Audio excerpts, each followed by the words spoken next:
Hey everybody, welcome to Obscurities in Miniatures. A couple weeks ago, I was telling you all about the crowdfunding campaign that my mini factory was running with Print Your Monsters for their sequel to their fantastic Plants and Rocks campaign. The first campaign was on Kickstarter, and there was a huge variety of stuff. And this second campaign, which is wrapping up in just a few days here, doesn't look to be much different in that regard. There's an absolute ton of new stuff to check out.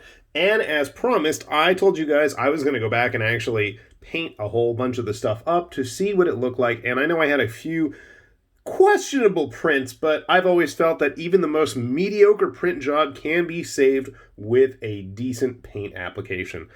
This particular model that we're looking at today is one of the new majestic trees. Now, this is something that's in the second campaign on my mini factory right now. And interestingly enough, there's going to be a painting contest for this piece as well as any of the add-ons that people wish to purchase if you are so inclined. And the cool thing is if you have already pledged, you actually can go download that now and start getting those printed. And funny enough, this is just one of the variations of the majestic tree. You can see here, this was actually a failed print. There was a huge gash in this thing for whatever reason. I was printing it too fast or something, but it seems actually the issue was I wasn't letting things get exposed long enough, so I upped the exposure rate and have had a lot better results since printing this stuff.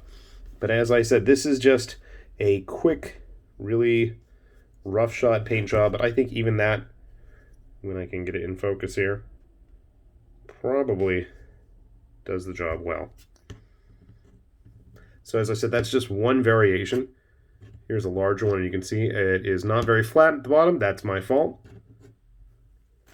There are smaller ones. I think there's 5 total variations, at least 4. But they're pretty decent sized little trees. And honestly, I think they'd make great, just generic, not necessarily generic, but nice scatter terrain to block up line of sight for whatever your game of choice may be. If you want Romans and Gauls fighting Space Marines, obviously you don't have to stick with a very normal paint palette like I did. I don't think I'm going to be entering any contests, but at the very least, I think they're decent looking trees. Anyways, as I said, we did go ahead and paint up a whole bunch of the pieces from the first campaign, one of the druidic rocks. And the camera here is going to fill up really quickly with stuff. I'm thinking I'm going to leave the Primaris and our Secundus along with our witch hunter friend here just to get a good idea of how big these pieces all are.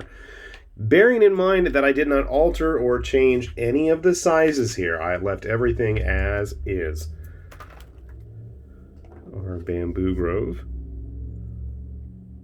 Unfortunately, I tried to play around with getting the little rune inscription things to come out a little bit darker, but I probably need to go back and do that. Our carnivorous plant. Again, just real quick paint jobs. Nothing outlandish, nothing fancy. A lot of dry brushing. They had much bigger ones as well.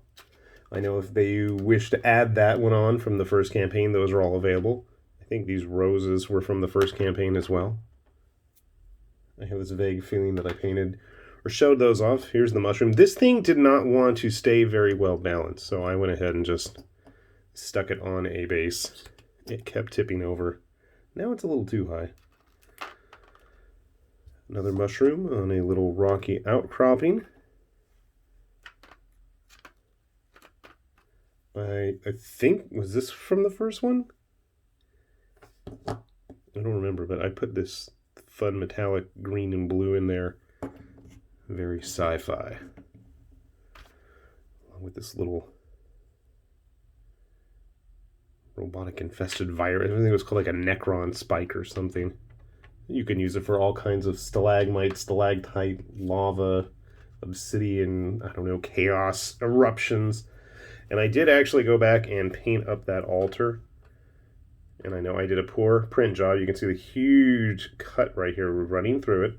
But overall, I'd say if you have a decent printer setup and things are printing smoothly, I might go back and base this thing.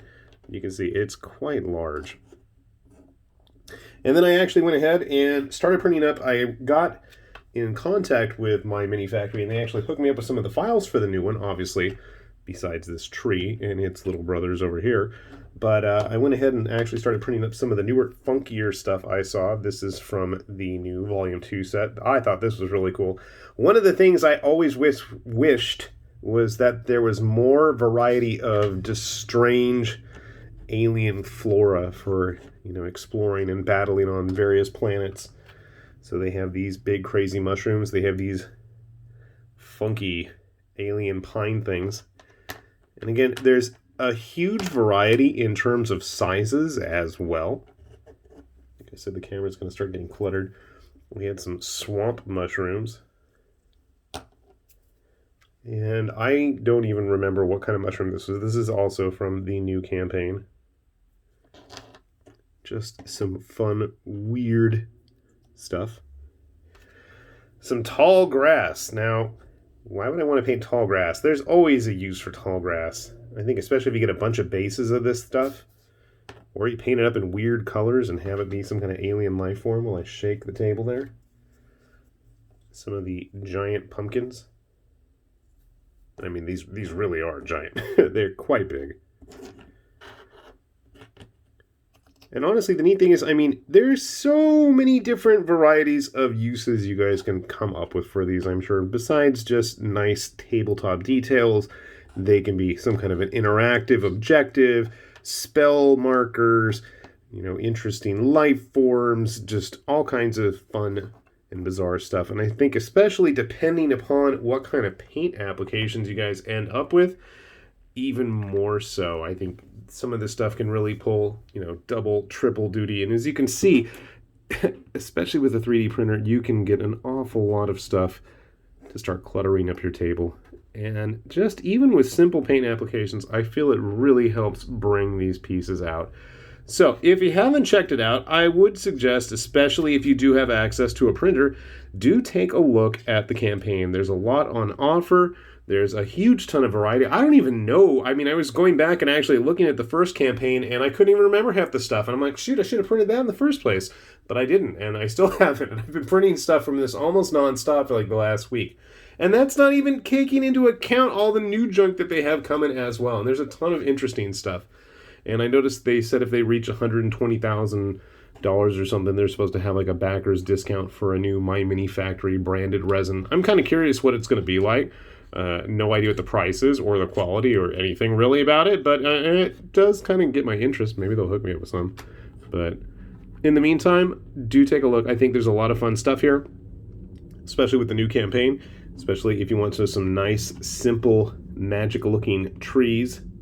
I think they're great. And if you're a better painter than me, by all means, you ought to go check out the campaign for the painting contest. We'll put a link down below. Hopefully it's not a crazy long string of gibberish. If it is, my apologies. Hopefully somebody from My Mini Factory can get in touch and help me clear that up. In the meantime, this has been High Lord Tamberlane with Obscurities and Miniatures, saying thanks for watching, and we will see you back here soon. Bye-bye.